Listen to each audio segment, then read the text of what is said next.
Então, nós quando olhamos pensamos a Antioquia, como que as coisas chegaram aqui.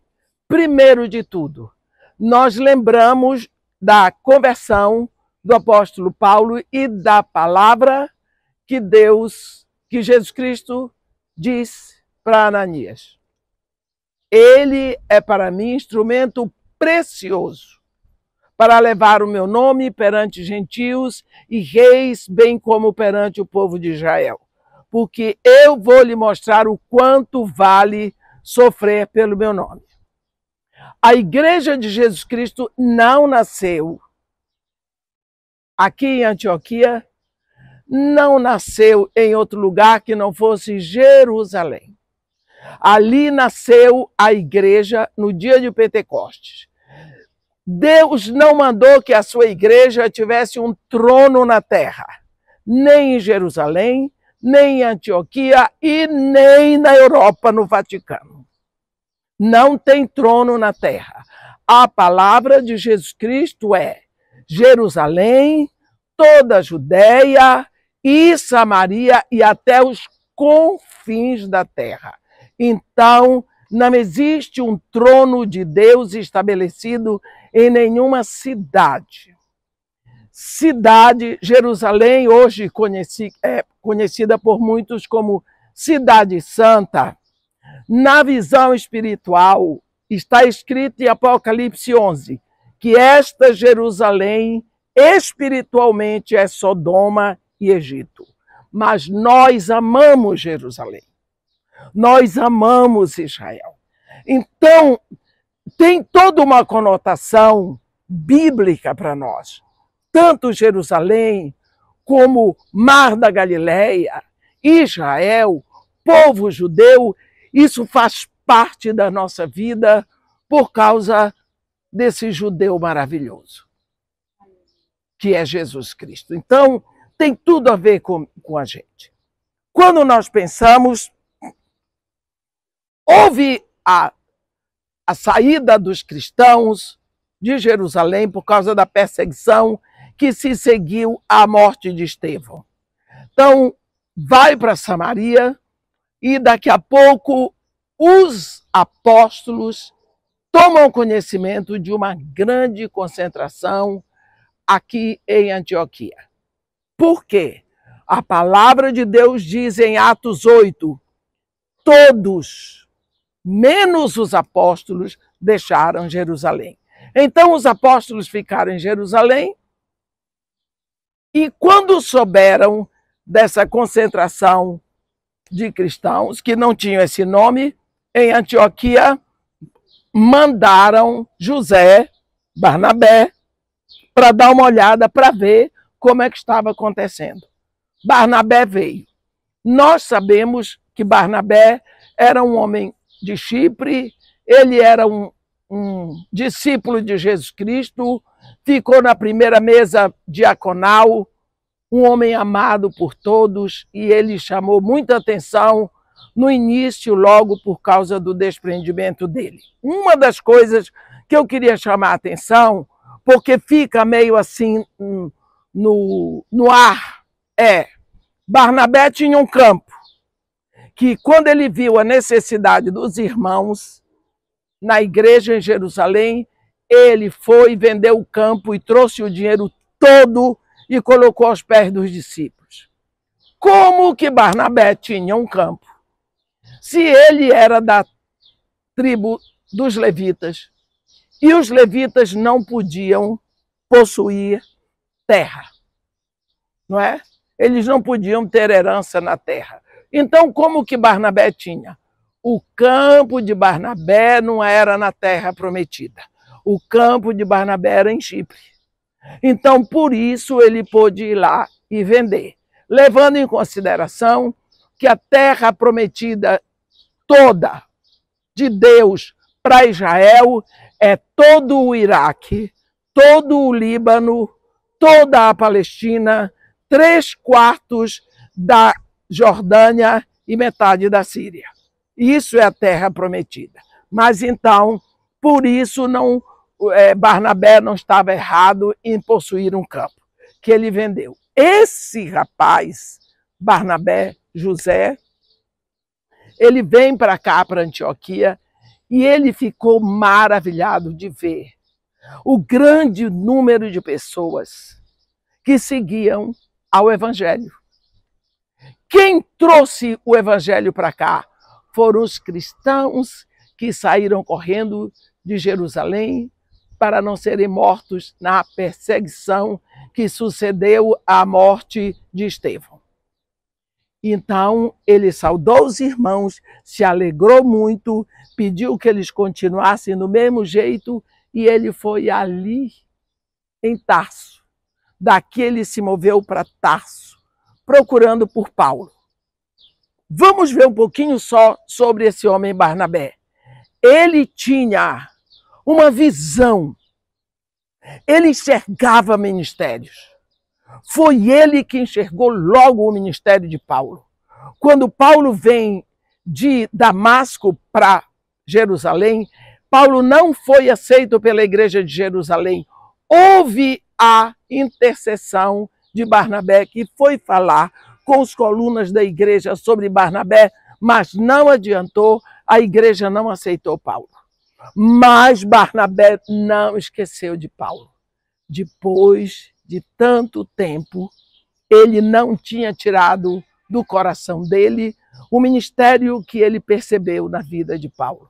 Então agora tem uma oportunidade.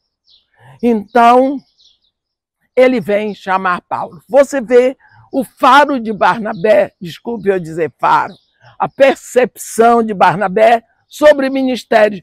Foi Barnabé que enxergou o ministério de João Marcos. Só que o erro foi o tempo. Mas você vê depois quem é João Marcos.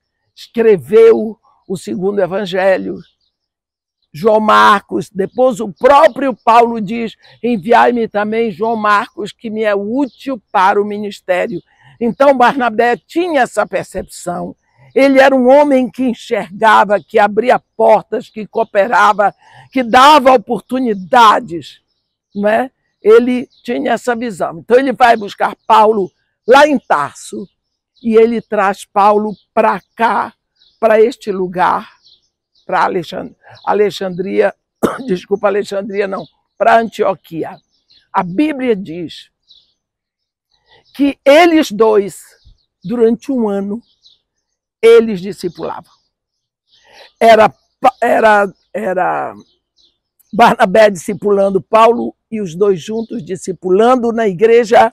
Houve uma profusão tão grande do evangelho.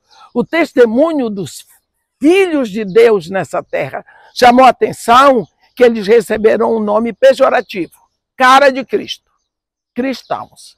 Então, a primeira vez que os discípulos de Jesus recebem essa expressão de semelhança com Cristo é aqui em Antioquia. Bem, aí então, nesse ambiente de uma igreja que cresce, seguramente mais do que a igreja de Jerusalém. Por que crescia tanto essa igreja aqui? Nós vimos que a igreja crescia com a ministração da palavra. A Bíblia diz, capítulo 13 de Atos, havia na igreja de Antioquia profetas e mestres. Ora, Jesus Cristo deixou 5 ministérios: apóstolo, profeta, evangelista, pastor e mestre. Efésios 4:11. Só que na igreja de Antioquia tinham profetas e mestres. Então são 2 ministérios intensamente firmes na palavra. Porque o profeta é aquele que prega a palavra. Não existe ministério de pregador. Profeta vem do termo grego profeteia, que significa o que nós chamamos hoje a retórica. A facilidade de expressão, de encontrar as palavras certas. Então, agora, você vai ver que nesse ambiente de pregação da palavra e de ensino da palavra, só pode crescer um corpo sadio. Que nós falamos hoje no ônibus. As pessoas se convertiam mediante a pregação da palavra.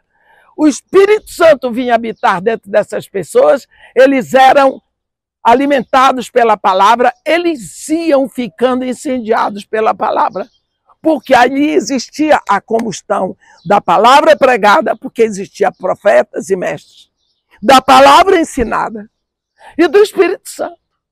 Quer dizer, uma igreja que crescia linda, linda, linda, e nisso aí, a Bíblia diz que existiam 5. O Espírito Santo diz as 5 pessoas: Barnabé, Simeão, por sobrenome Níger, Lúcio de Cirene, Manaém, Colasso de Herodes, o tetrarca, e Saulo. Agora, esses 5 líderes, olha a diferença. Não sei quantos pastores tem entre nós. Eu conheço só o pastor João, pastor Helena. Pode ser que existam outros. Liderança de igreja. Eles se reuniam para orar, para adorar com jejum. Olha aí. O que aconteceu? Nesse ambiente, o Espírito Santo falou. A Bíblia diz assim: servindo eles, adorando, disse o Espírito Santo: separai-me agora a Barnabé e a Saulo para a obra que eu tenho para eles. Então eles, impondo as mãos, os enviaram. Vamos parar aqui um pouquinho para ver o que tem isso. Disse o Espírito Santo. Como foi que o Espírito Santo disse? Não fica claro para nós.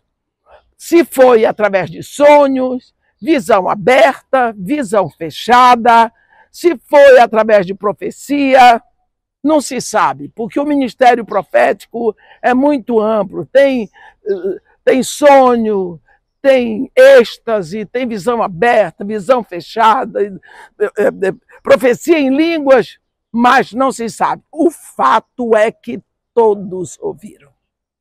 O fato é que todos concordaram que era o Espírito Santo que estava dizendo. Agora, o que é mais lindo, naquela época, quem dirigia era o Espírito Santo.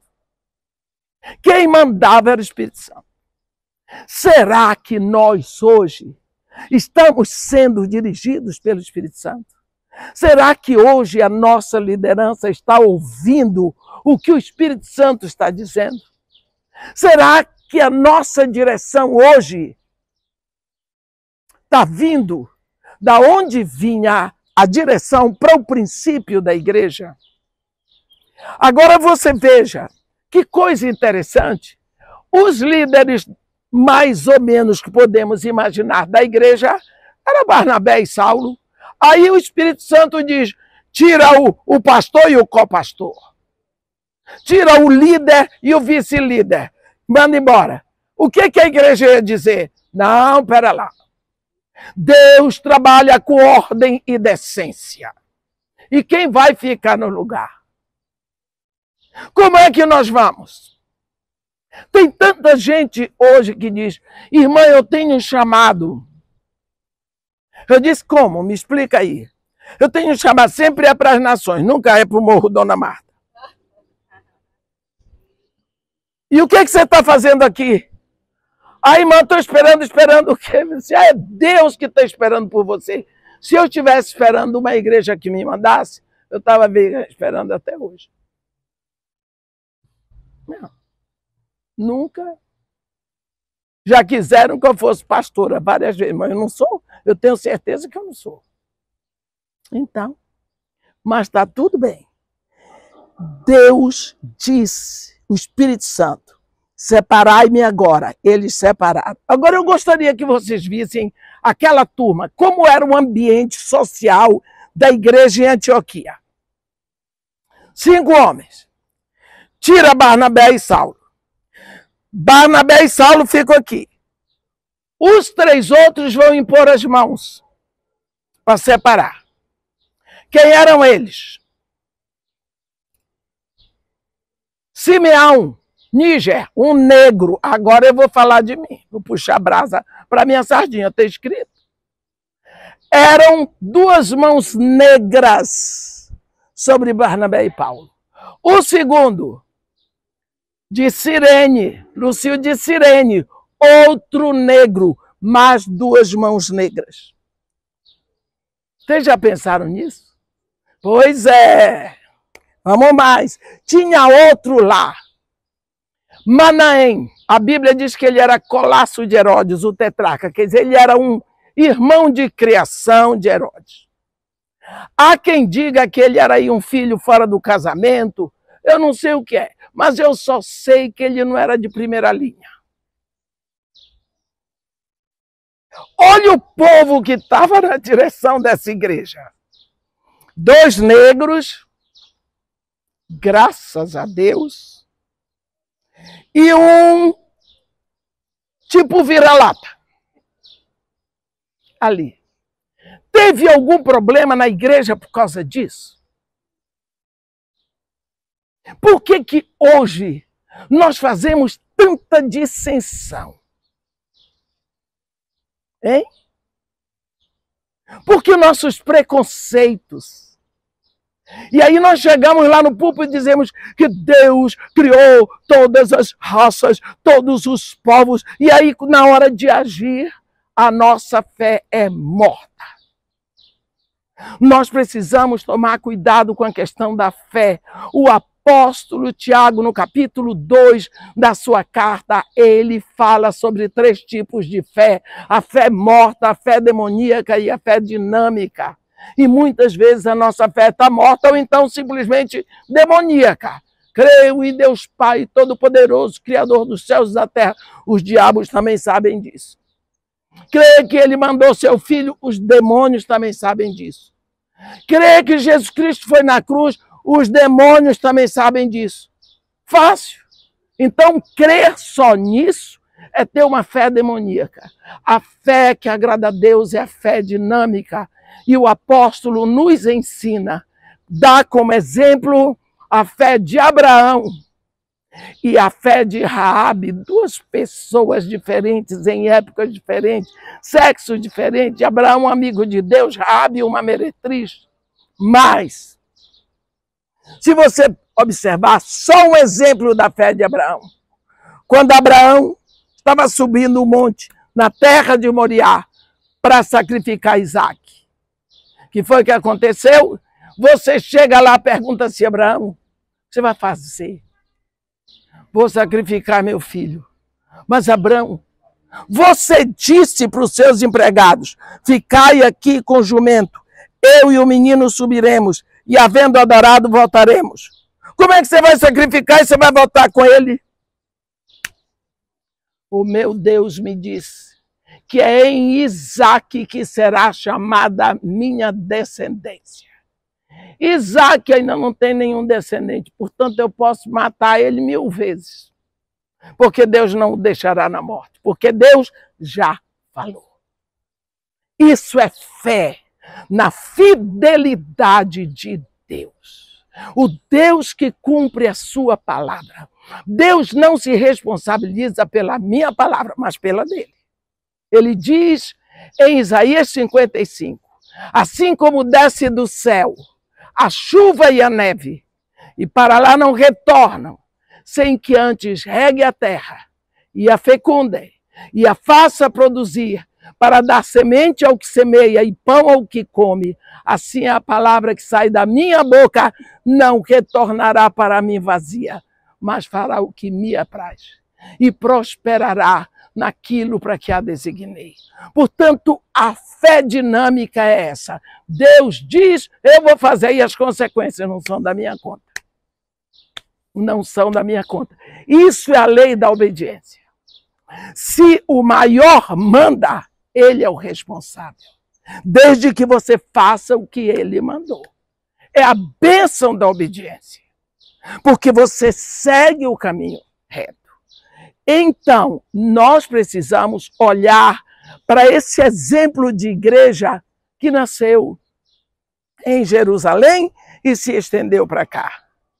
Aqui esses homens impuseram as mãos, Paulo e Barnabé foram enviados, mas caíram num erro, levaram João Marcos. Por acaso o Espírito Santo disse, separai-me agora Paulo, Barnabé e João Marcos? Não, disse Paulo e Barnabé. Eles levaram João Marcos. Pronto. João Marcos não tinha separação, o chamado para aquele momento. Então não aguentou a viagem. Quantas pessoas dizem para mim, irmã, eu gostaria de passar uns dias lá, fazendo um trabalho no Morro Dona Marta, com a senhora. Deus mandou, minha filha. Porque se Deus não mandou, a primeira bala perdida vai ser sua. Porque se você tem um chamado para aquele trabalho, você não tem que se preocupar. Você vai sofrer, você vai encontrar com as dificuldades, mas você vai sobreviver. Olha, eu depois de quase 35 anos, a única coisa que eu fiz foi envelhecer e engordar. Estou lá, viva. Por quê? Por causa do chamado. Deus não me chamou para o palácio, foi para a favela. Acabou. Acabou.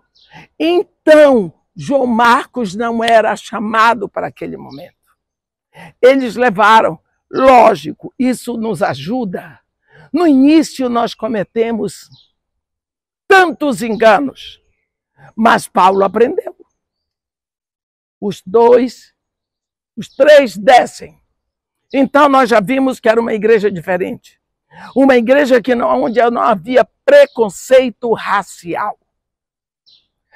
Onde a liderança se reunia para orar, para jejuar e ouvia o Espírito.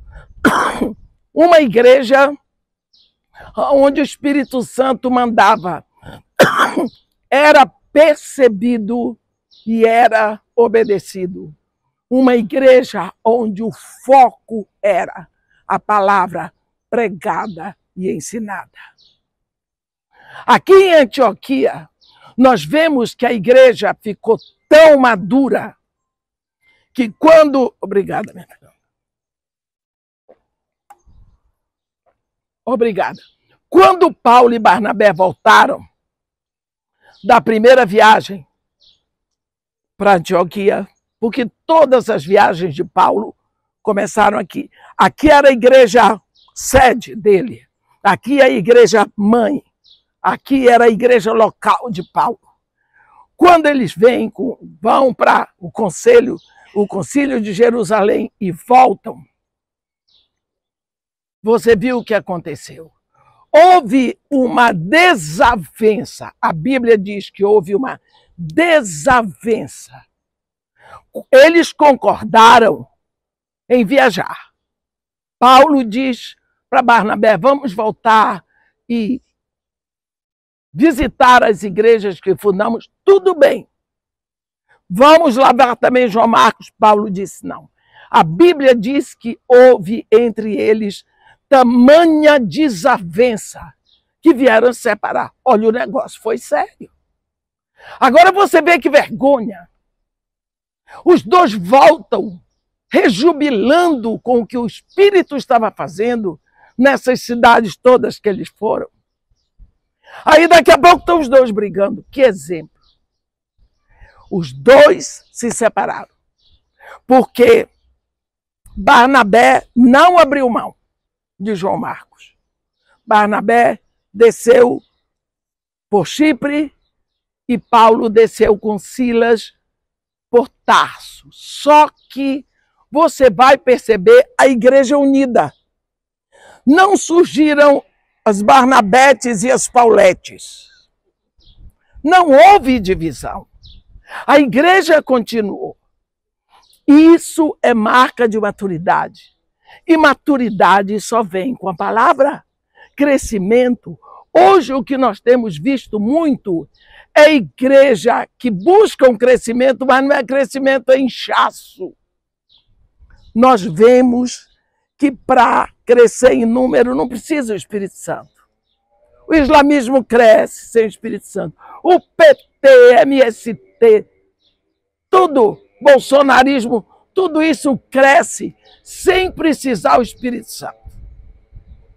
Crescimento espiritual é com palavra e espírito. Senão, é inchaço. É inchaço. E nós vemos esse exemplo também aqui, partindo de Antioquia. Uma igreja firme, uma igreja que se manteve, porque depois nós vemos o doutor Lucas não vai nos dar detalhes do ministério de Barnabé, mas ele continua dando o relato do ministério do apóstolo Paulo. E nós vemos Paulo sempre retornando para Antioquia e sempre partindo de Antioquia. Porque essa igreja que acolheu, essa igreja mãe, essa igreja madura, essa igreja séria, igreja santa. Então, Antioquia é esse lugar aqui onde nós estamos.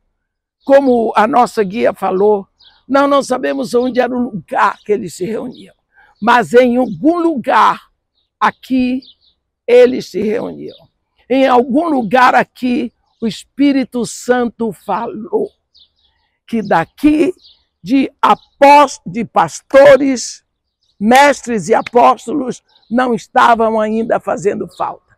Até o momento em que ele separa de mestres e profetas, os dois ministérios voltados, intensos na palavra, é daí que ele tira o que nós podemos dizer os apóstolos.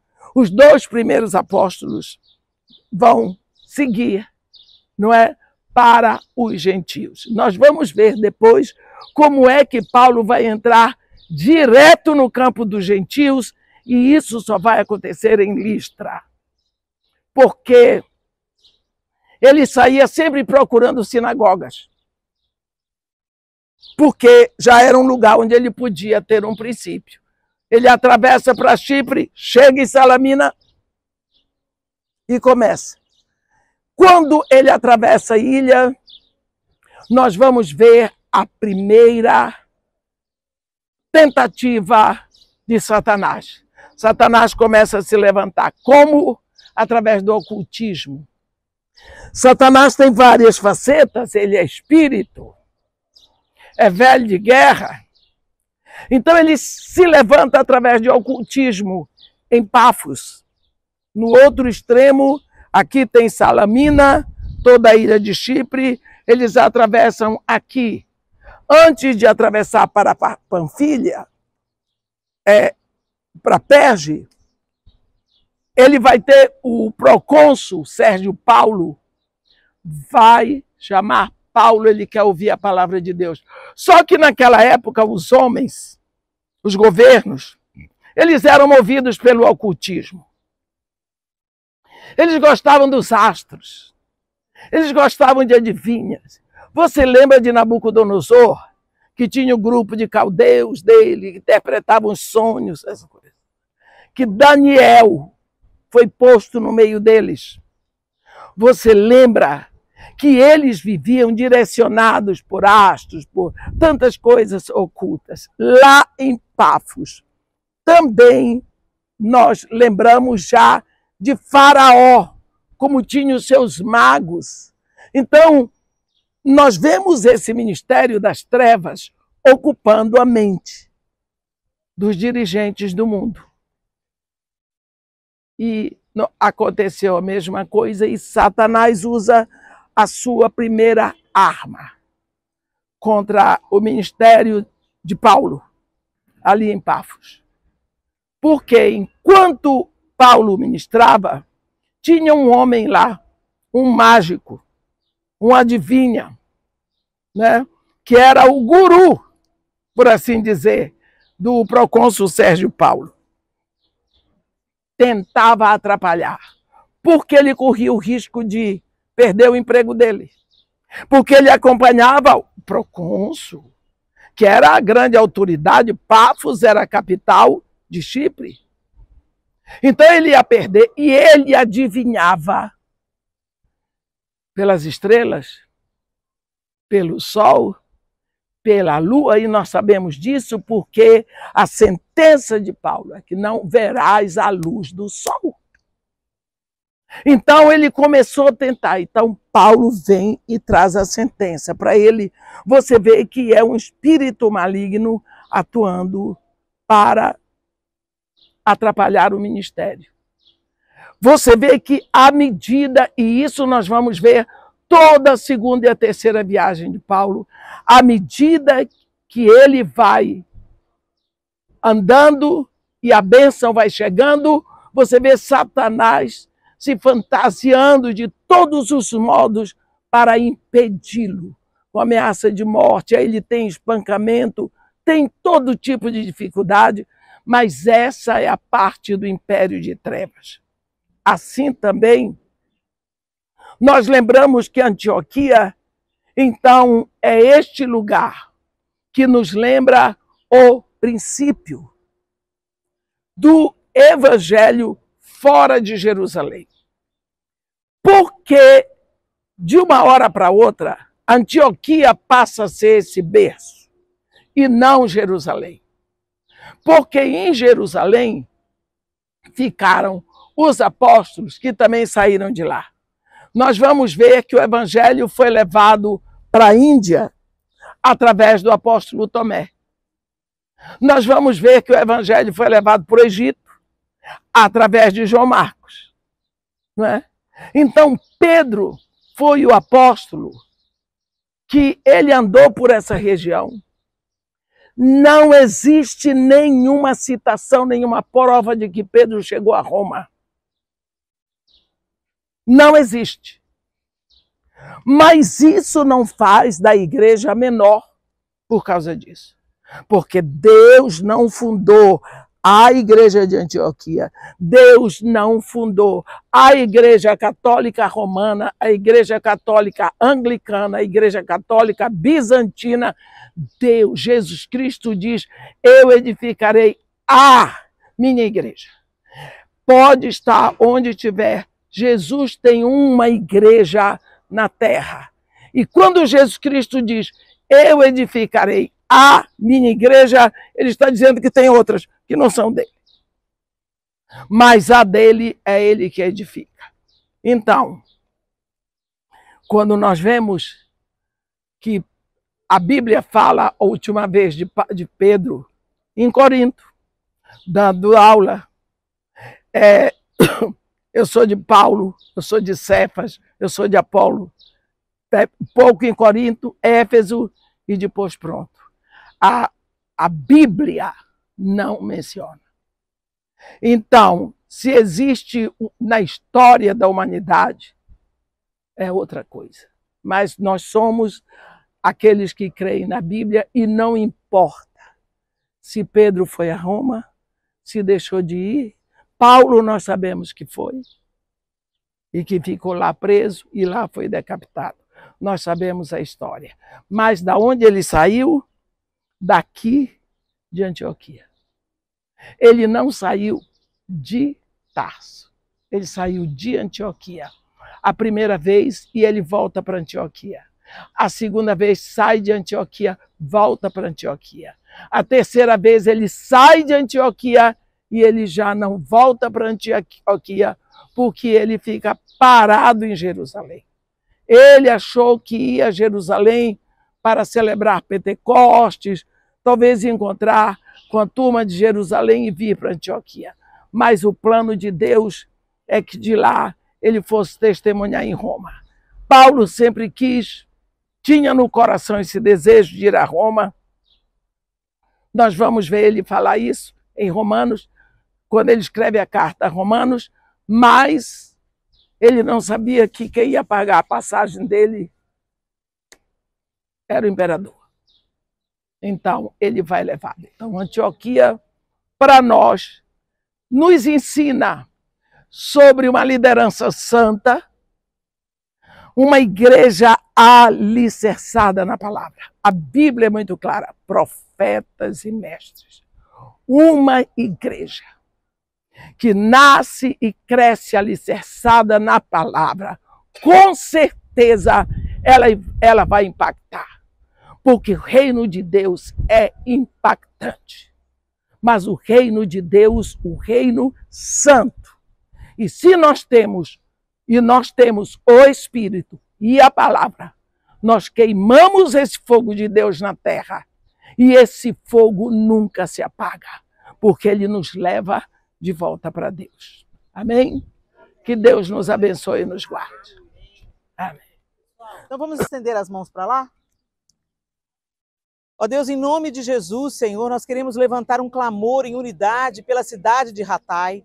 Nós celebramos ao Senhor porque há um ano atrás nós viemos aqui e vimos tanta destruição, tanta coisa ruim acontecendo, tanto desalento, mas nós já temos contemplado o teu agir. Nós te agradecemos, Senhor, por esses guindastes que estão trabalhando, pelas edificações que estão sendo reerguidas. Nós agradecemos pela tua bondade, nós agradecemos pela tua vida e nós abençoamos a cidade de Ratai. Pedimos, Senhor, que a sua igreja seja levantada e fortalecida nesse lugar, como nos dias de Antioquia. Ó Deus, em nome de Jesus, que daqui de Ratai sejam enviados missionários, profetas por todo o mundo, assim como Paulo e Barnabé foram enviados daqui, assim como aqui foi o quartel-general do apóstolo Paulo, que saiu para suas viagens missionárias, que outros missionários sejam levantados. Faz de novo, Senhor, faz de novo aquilo que o Senhor já fez aqui um dia. Nós abençoamos esse povo, essa população, essa cidade, a administração dessa cidade, em nome de Jesus.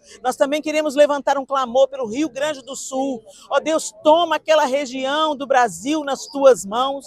Ó Deus, em nome de Jesus, ainda pessoas hoje estão fora de suas casas, perderam absolutamente tudo, pessoas estão chorando de novo seus mortos, pessoas estão revivendo o luto. Ó Senhor, vem com teu consolo sobre o Rio Grande do Sul, lança a tua capa de consolo, Senhor, sobre todo o estado do Rio Grande do Sul, que a salvação do Senhor visite essas famílias em nome de Jesus, que haja um reavivamento ali, Senhor, em nome de Jesus, que a igreja do Rio Grande do Sul seja inflamada pelo fogo do Senhor, em nome de Jesus Cristo. E agora, como tua igreja, nós erguemos as nossas mãos em unidade sobre a cidade de Jerusalém. Senhor, ela não está aqui debaixo das nossas mãos, mas é para ela que nós dirigimos a oração, não apenas a Jerusalém, mas sobre todo o estado de Israel. Pedimos a tua bênção, pedimos a tua intervenção miraculosa, pedimos ao Senhor que o Senhor desbarate os inimigos de Israel. Senhor, em nome de Jesus, que o Senhor levante com poder, ó Deus, e que os inimigos de Israel sejam desbaratados, Pai. Pedimos sobre a Naíma a tua coragem, a tua força, o teu vigor, o teu consolo, a tua fortaleza. Ó Deus, e em nome de Jesus nós abençoamos, Senhor, esse grupo que está para sair do Brasil. Que haja paz, que haja segurança, que haja paz e segurança, e que eles venham para Israel, Senhor, como profetas da vida, como intercessores. Ó Deus, que eles não venham apenas para passear e para tirar alguma coisa de Israel, mas que eles venham para deixar sementes de intercessão, de lágrimas, de clamor e de ajuda a Israel nesse momento de tanta dificuldade. Nós abençoamos Israel, nós abençoamos o grupo que está vindo para Israel, nós abençoamos o coração da Naíma, dos guias, com paz e com alegria, a despeito de qualquer circunstância. O Senhor é aquele que nos visita com alegria, mesmo no dia da adversidade. Que venha com a tua paz, Senhor, a paz que excede todo entendimento sobre todo Israel, sobre a vida da Naíma, sobre a vida dos guias, sobre a vida do grupo que o Senhor está trazendo do Brasil, em nome de Jesus. Amém e amém. Vamos ministrar? A ti eu vou clamar, pois tudo vem de ti e tudo está em ti. Por ti vou caminhar, tu és a direção, o sol a me guiar.